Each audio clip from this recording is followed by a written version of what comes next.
In today's video I'm going to show you how to open up Clipchamp, Microsoft Clipchamp, and import from a directory. In this case I'm importing it from Dropbox, but it can be from anywhere on your computer. If you haven't got Clipchamp installed on your computer, you can download it in the link.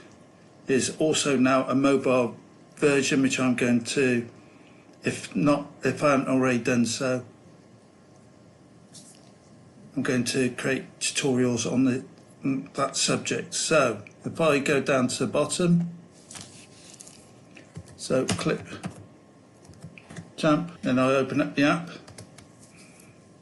If you're on Windows 10 or 11, it may already be installed on your machine, but try that again. So it can take a little while to open. You should see it open up down here. So Microsoft Clipchamp is a fairly stable application. There's a playlist at the end explaining how to use Clipchamp.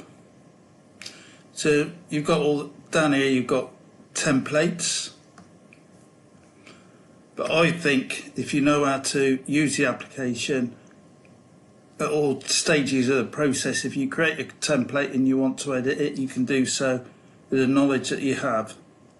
So if you go to create a new video, then import media, and you've got all these directories here, and you can see Dropbox is there. So if I go into Dropbox, now go into my transfer file, now double click on that. This is just an example. So once I imported that, I can drag it onto the timeline. If you like this video, please like and subscribe.